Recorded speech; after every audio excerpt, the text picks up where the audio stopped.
December 5 and 20, boom, boom, boom. On December 5 and 20, boom, boom, boom. Oh, John was born this night, so rosy white, so rosy white. So boom, boom, in a stable, mean and lonely, boom, boom, boom.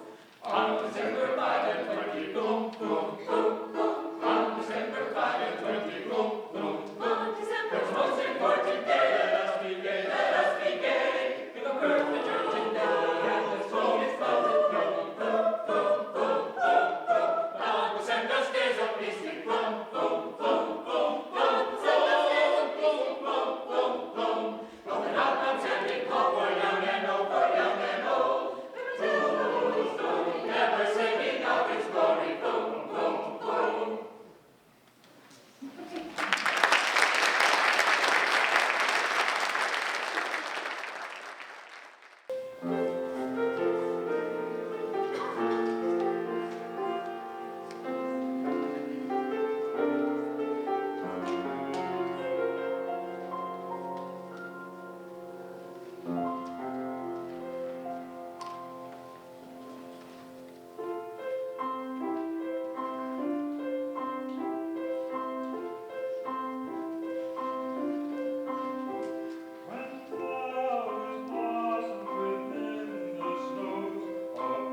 tradition of storytelling. Storytellers are the people who are most responsible for maintaining our history, of telling about our traditions, about the important things that happen in the world. But right from the tapestry there, the story of the birth of the child, people's families, our heritage, our history. Historically, the storyteller was usually the most intelligent member of the community. That tradition ends with this reading. Today's story, and these are not relatives of mine, by the way, the Snowbelly family of Chillyville Inn. That's who they are. All right? Now this could be dangerous because if I have to lick my finger to turn the page and hold a microphone, I could get electrocuted. This is, by the way, it's by Hallmark. I forgot what it's by. I wrote this when I was 14. All right. All right. All right.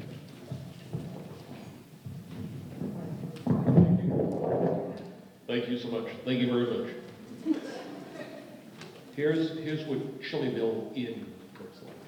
All right, just so you can get an idea. It's holiday time at Chillyville Inn, and the Snowbelly family is in a quiet spin.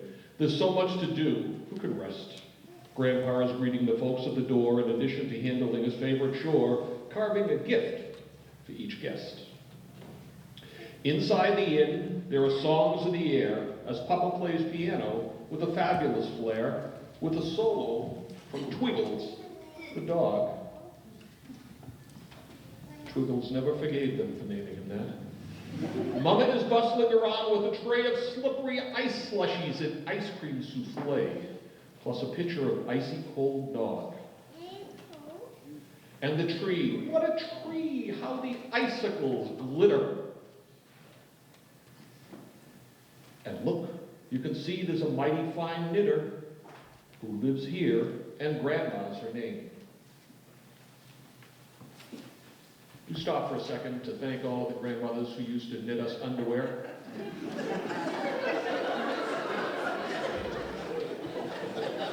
And we thank Johnson & Johnson for all of those rash socks.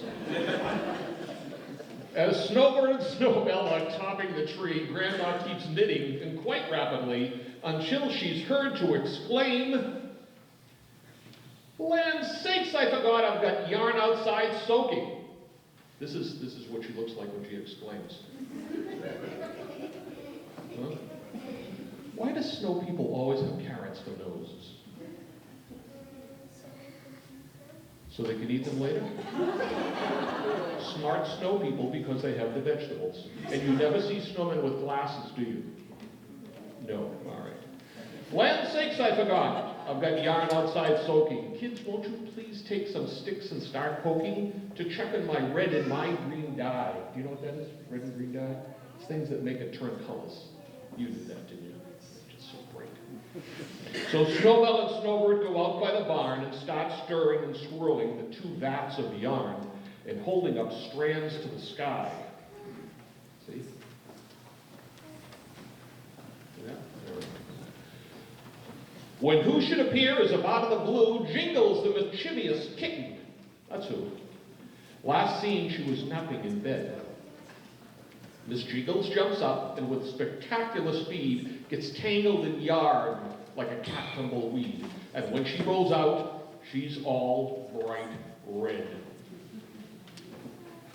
This is why we don't play with dye, children.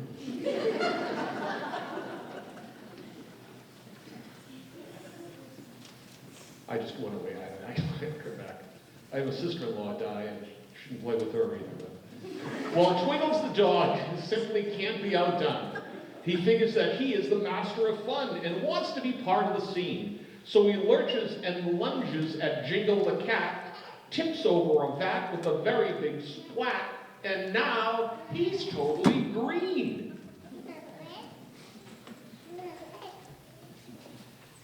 Oof.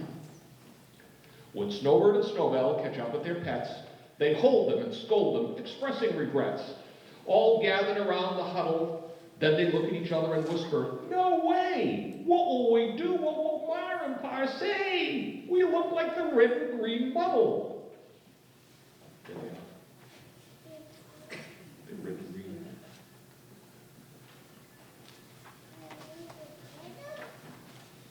They troop back inside, and all four fear the worst.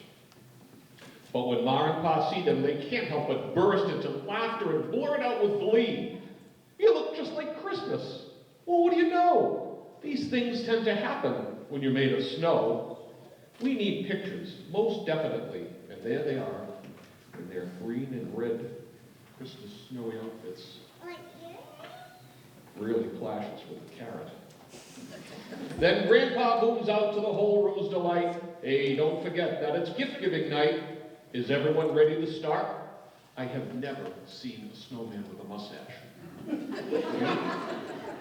This is actually a collector's item book, having this on. A mad scramble ensues and more fun is unloosed as presents once hidden are quickly produced. Oh, here comes a really good part. Everyone's thrilled with the gifts they receive, especially the Snowbelly kids who believe that this is their best Christmas ever. On his bicycle, Snowbird goes riding. He's popping those wheelies, he's hoping, he's sliding. Does he plan on stopping? No, never. And Snowbell can do what she's wished for so long. With her fresh frozen flute, she performs a sweet song and melts every heart in the place. There's a hush in the room, and a voice from the hall says, "Let's raise a glass to the best inn of all." And a smile spreads across every face to the Snowbelly family for all their good cheer, and to the Chillyville Inn, where we're welcome each year. A toast to our wonderful hosts. Then as night starts to fall, like a big snowy feather, they all share a hug because they're happy together. And that's what matters the most. There we go.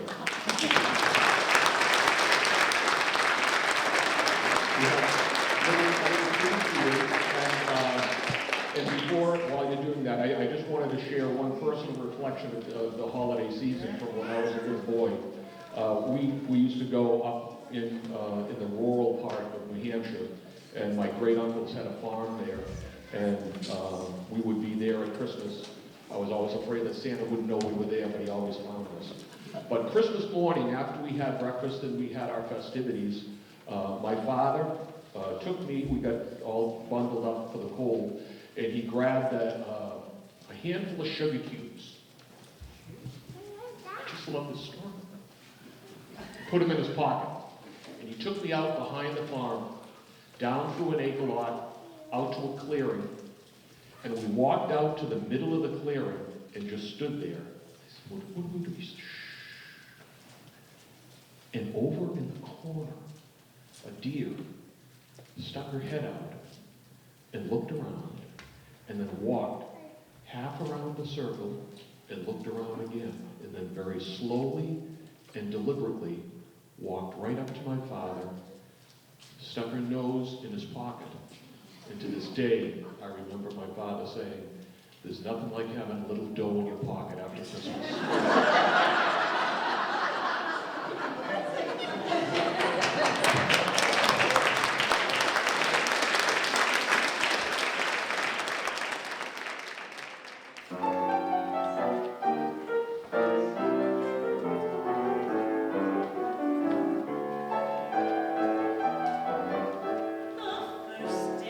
After Christmas, my true love and I had a fight.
actually, I kept one of the drummers.